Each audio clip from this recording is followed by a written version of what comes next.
Thanks everyone for coming. My name is Xavi, presenting the Metal Fetishist, the first Body Synths instrument. It's a new company from here, from Berlin. I will start with a demo for a few minutes, and then I will introduce the instrument, and we'll do some patching and some examples.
Well, again, thanks so much everyone for coming. This is an instrument that I started designing almost 2 years ago. By that point, I had already been messing around with trying like DIY digital synths for the previous year. And initially I did like a kind of like a double oscillator mono synth. Eventually I moved on to a delay effect project that never came to anything. It was mostly research and losing time. But at some point at summer 2 years ago, I joined, the Synth UX Academy was organizing a workshop here in Berlin. And I joined that. It was like a full month. And there I did like a drone synth. All this is basically me like trying to figure out how to do these things. So I did initially like a drone synth, and within the context of that workshop, I made like a very, very early version of what eventually was to become the Metal Fetishist. It didn't have that name at the time, didn't have a sequencer. It was much, much, much simpler. But I was playing around with the idea of doing percussion synthesis, like a very, very noisy percussion synthesis. And because I had a Moog DFAM, I kind of like borrowed some ideas from there. And I tried to distill the Moog DFAM to its like minimum, which is the idea that you have three decay only envelopes. One goes to the filter, one goes to the oscillator, one goes to the filter, and one for the volume. But, and in that case, I kind of borrowed those ideas, but very quickly I was like, okay, I don't want to recreate this machine. I already have it, I love it. There's no point on trying to do something that sounds like that.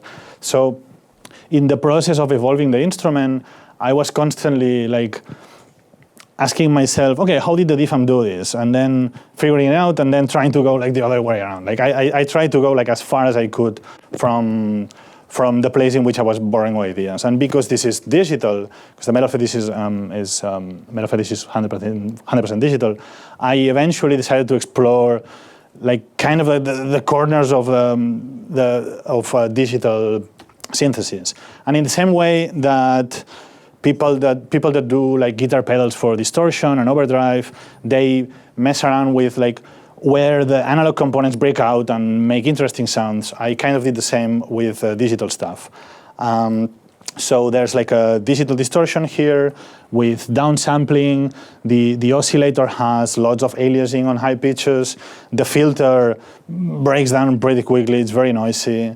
And it has like some pre-fixed drive stage that basically makes the whole thing like quite like crunchy and noisy. And I never tried to make this sound warm and nice and good. I was just like, let's get this like digital technology and try to like break it down and see what happens when you like interact these things, when you push like multiple of these components to its limits and make them like work together. And that was most of the process was figuring out those things. I mean, you can also make it sound like kind of warm and nice. That's not a good example of that. Give me a second. If I do something like,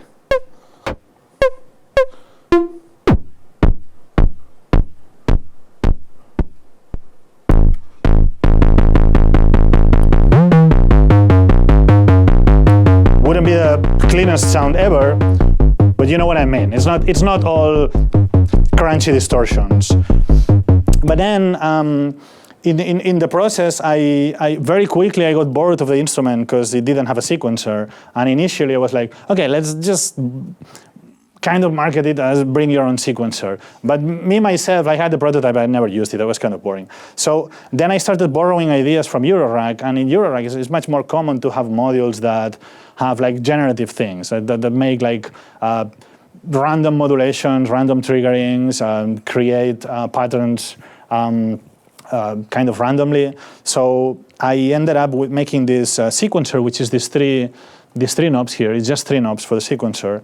And the idea here is that you have initially, this is the tempo that goes to audio rates, and we will see this later how it plays out. So you can do like drone sounds when it goes very fast. The idea is that I introduced, when this big knob is in off, everything's random. So if I introduce trigger skipping, sometimes it triggers, sometimes it doesn't, and it's completely random. The more to the right I go, the less it triggers. To the left, it always triggers. And then I also introduced this second one, the random step modulation, that creates every time it triggers. So every time that you see the center light, the center LED lighting, it generates like a random value that you can send to multiple things. So in this case, I have it to pitch. If I do this, it's never gonna repeat. It's just melodies. And I can send this to other parameters. Like for example here, where you see that it says noise, that is a crossfader between this oscillator and a white noise generator. But we can also modulate that randomly if I do this. So now sometimes I'm on the oscillator and sometimes on the white noise. And that's kind of the idea, but it's completely random. And then what happens is that the big knob, what it does is, as you turn it to the right, it starts locking this randomness into something that you can repeat. That's like an 8-step sequencer because I pointed to 8. If I go to off and then I go again to 8, it's a new melody, and that's how you find sequences here. Same with the trigger skipping.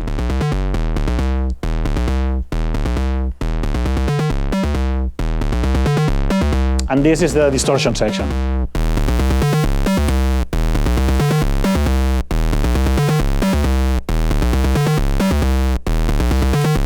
So the idea is that, is the microphone louder now? I think I'm closer to that one.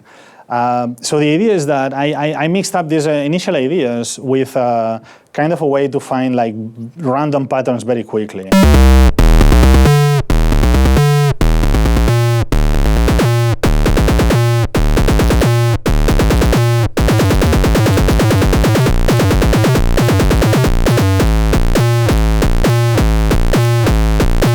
And then at that point, I just couldn't stop playing, so I decided to actually start a company and make it. And that's kind of the process, very, very, very simplified. So yeah, I mean, I'm not gonna go into everything because that I think it would take quite a lot of time. But yeah, the basic idea is that we have one oscillator, we have a filter, and we have this random sequencer that goes to very high speeds to audio rate. And when it goes to audio rate, when we do something like this, then the interesting thing is that because we have three envelopes actually, they are actually modifying things at audio rate, because this tempo completely to the right is 80 hertz, so that's 80 times per second. So that's the beginning of being able to do like audio rate modulation. So for example, if I turn these two envelopes to 0, I do this. Well, let's open the filter a little bit, and I start doing this. Sorry. I can start like crunching it like very, very, very, very, very fast. Same with the pitch.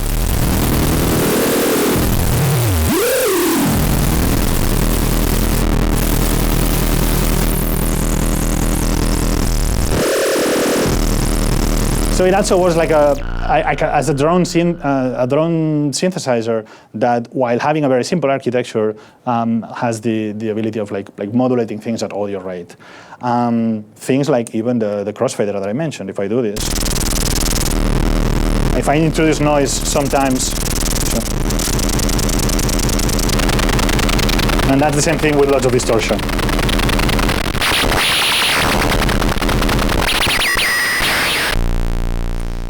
And that's kind of the basic architecture of the instrument.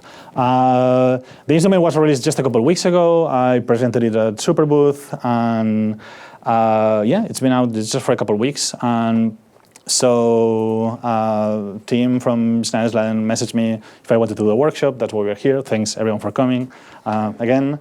And my plan for today is, aside from everything that I explained so far, is to go through some of my favorite patches. Like, instead of just going to how do you do a kick or how to actually use the sound engine, I'm gonna go into more like, I don't want to say the word advanced, but maybe like the less obvious things that you can do with this.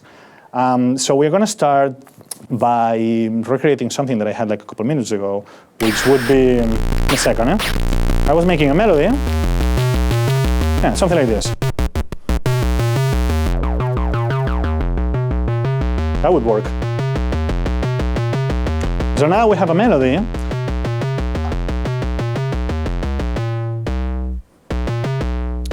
We have a 16-step sequence, and what we can do with a patch cable is, the idea here is that we only change the pitch every time this triggers.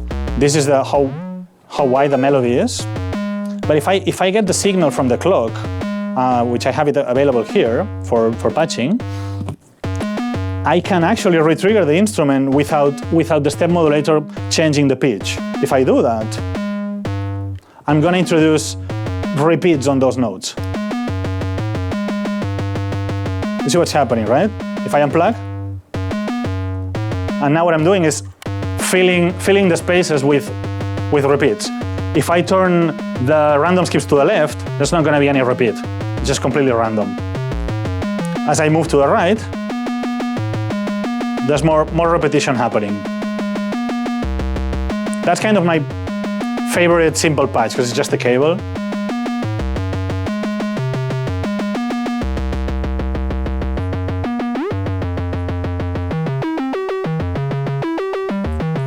That will be here. And this is with repeats. Oh, I'm sweating so much. So yeah, that's one. Another one that I want to show is, now that we have so much skipping, we can make like very long decays and get again the same signal from the clock output, which is here. Let's put like a high pass filter maybe. And now I can basically use the pulse output of the, we're going to play a lot with the pulse output of the clock. And with that I can modulate other things. Like if I modulate the crossfader, you hear how every time there's a trigger skipping, there's this chick, chick, chick, chick, chick, chick. With that I could also modulate the pitch. And you hear there's this nick, nick, nick, nick, nick.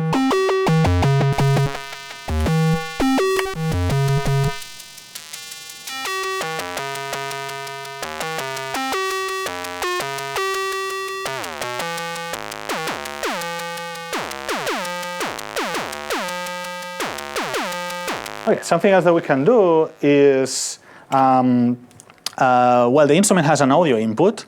So the audio input basically goes through, as most like mono synths that has an audio input, usually you go through the filter.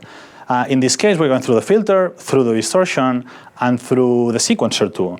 And in this case, the sequencer, as you see, can modulate like volume and make rhythms and stuff. So I'm gonna put a radio here. Can you see more or less the radio on the screen, I think? Yeah. And I'm gonna plug it here. This is stereo cable, but that's a mono input, but it works anyway. Yeah? And if I turn the radio on, sorry for that. Again, the crossfader that you saw before, that was actually modulating between, sorry, yeah? That's white noise, and that's the oscillator. But if I plug something, I'm going to replace the white noise for the external signal. Ja, prima. Und ich schalte auf die And now I can start 251. applying distortion, applying rhythms. And now this is just a radio, but you can plug like another instrument, another drum machine. You can plug like a drone synthesizer. Yeah, with music it sounds quite cool. We have a low pass filter. Can do some bit crashing here.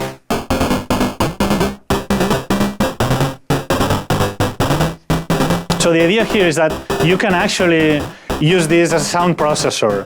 Like if I remove the modulation and I make the tempo go very fast, I'm just gonna listen to the thing, and I can distort it.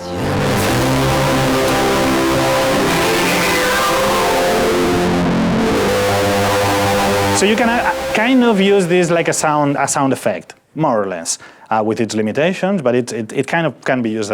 We tried it with a guitar, like just with an overdrive pedal before, and it can be used like a distortion for a guitar, for example. It's quite fun. But also because we're doing this, and as I mentioned before, the crossfader, the noise control, which right now it's controlling the external input, it can be modulated by the sequencer. We can do things like this, for example. If I go to the left, I'm going to make a kick. Now I can start randomly moving between the kick and the external audio.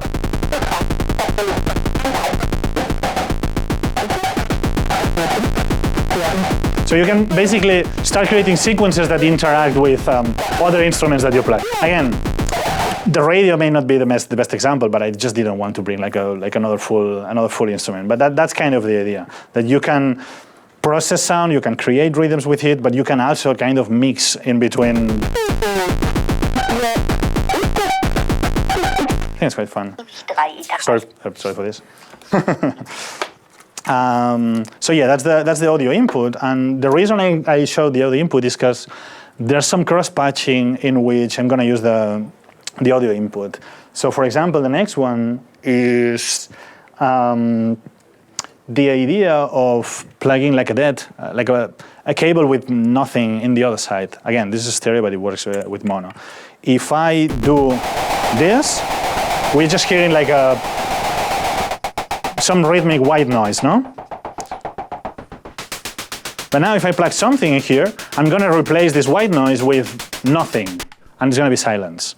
Now, silence is quite boring, but every time the instrument is triggering and you're not hearing anything, the filter is actually going through its envelope. So if I increase the resonance of the filter, we'll start hearing something. But remember, we have like an overdrive distortion here, so I can amplify the signal and start hearing like the resonance of the filter rhythmically. I can introduce something, but I can also kind of close the filter and modulate it randomly. So now we're kind of making a melody by pinging the filter. There's no audio input. We are not using the audio engine, the internal oscillator of the synthesizer. It's just like pinging the filter rhythmically. And again, as always, we can find different melodies here. And it's just because we plugged like a dead cable. Like if I unplug it, we would hear like something similar but with white noise. So just like silencing the input and just listen to the filter by itself. Which is one of my favorite things. You can actually like do filter pinging very fast. Almost sounds like a 90s internet modem.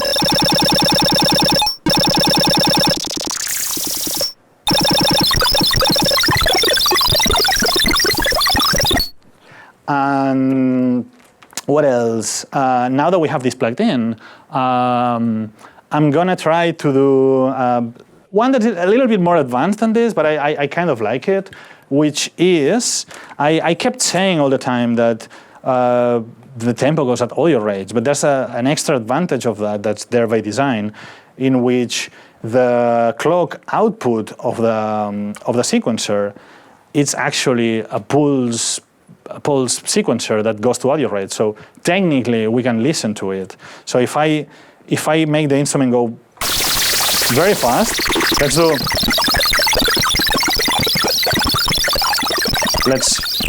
me simplify this a little bit. But the idea would be the same way I do this. This is generating like a pulse output. that I can actually listen to if I plug it on the audio input and I crossfade into it. So as I do this, and I close all the modulation and even the distortion, if I close everything and I open the filter, what we are hearing is the analog pulse oscillator of the sequencer. So if I go down, this is actually, we are actually listening to the control that makes the sequencer advance. But the fun thing about that is that, again, as I mentioned, we have a crossfader. So we can crossfade between this oscillator and the one that's inside the instrument by design. So if I do this, I can choose a note.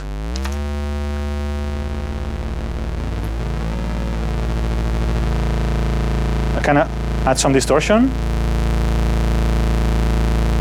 Modulate this a little bit. We have like two vipping oscillators now. If I go to the right, this is the external one. If I go to the left, that's the internal one.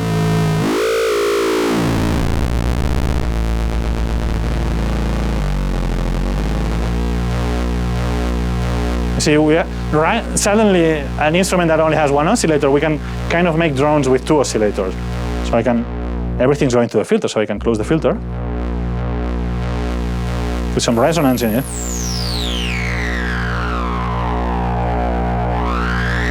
This would only work at audio rates. Like if I do this, suddenly the one on the right, like this is not making any noise.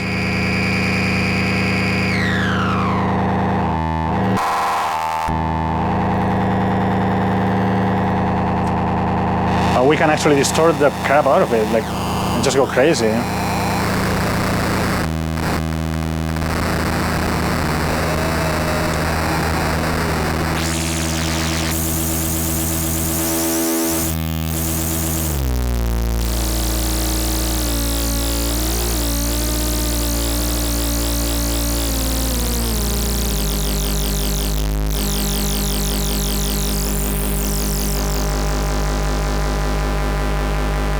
So yeah, like interesting ways to make like drone sounds that are maybe not obvious on the panel, but are there. Some of these things are there by design. Some I kept like discovering with time. That one I didn't think about it until the feature was there. What else can we do? And finally, I'm gonna show another one of these like more like self-patching advanced things, which is using this thing. I'm not sure if you can see it on the screen, but that's a cable splitter. That's a mono input into like basically splitting into two signals. And what I'm gonna do with this is create feedback inside like in a no input mixing thing. It's just that this is not a mixer. We can actually process the sounds that we're creating. So we're gonna create some feedback, and then we're gonna like make rhythms and play with the feedback itself. Similar to what we did before with playing with the filter. In this case, we are gonna play with the actual feedback. The idea would be, I'm gonna unplug a cable. I hope it doesn't pop too much. Okay, thank you.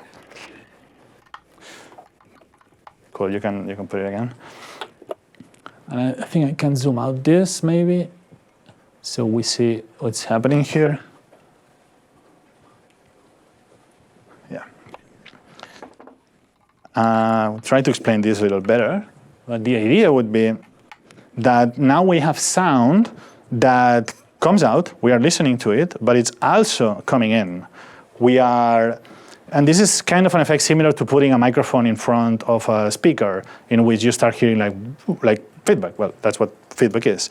It's a situation in which you're creating sound and listening to the sound, and in this case, it's the output of the instrument is going to be inside it's going to be returning to the instrument. And what I'm going to do is put the crossfader again completely to the right. And what this is doing is that we're going to ignore completely the sound generation part of the instrument. We are going to only process what comes out. What comes in. But what comes in, again, feedback. I'm sorry, I'm not sure if this is very clear, but I'm trying my best. So I'm gonna open the filter completely. Let's start with something simple, nothing too complicated. Tempo fast. So if I do this and I start, okay.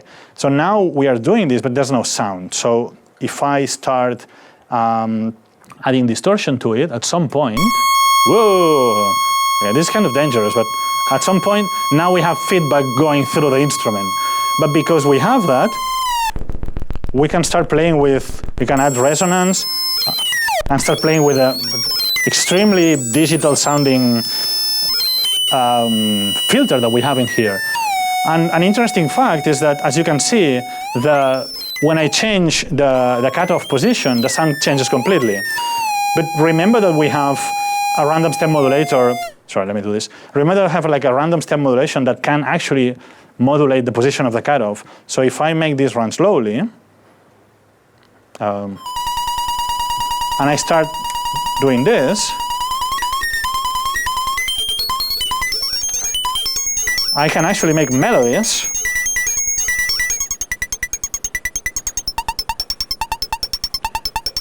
and now basically we are like creating sequences using the feedback as a sound source.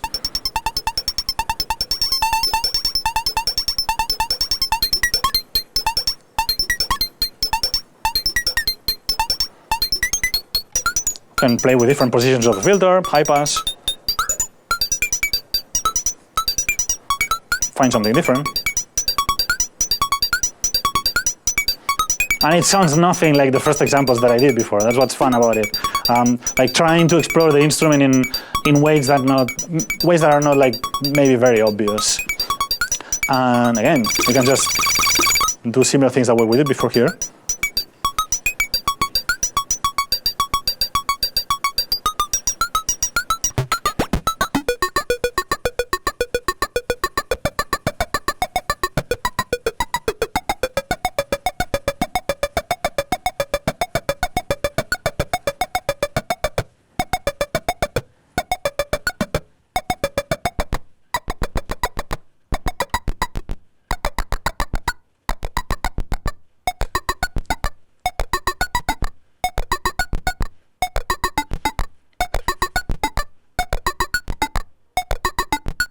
And that is my last example. And what else? I forgot to mention some things before, but yeah, basically, as I worked on this instrument, but there's a lot of people that helped. My friends Alba and Jonathan, they worked on the design. The design is not by me.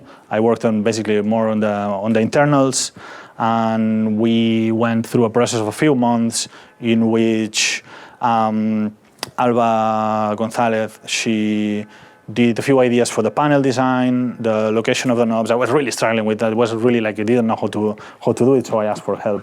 And when we came up with a layout that we liked, then my other friend Jonathan Sirit, he did the graphics that you see. He was like, let's make this black with white. Like basically all the decisions of like the aesthetics, all the graphics and all that kind of stuff. That was him.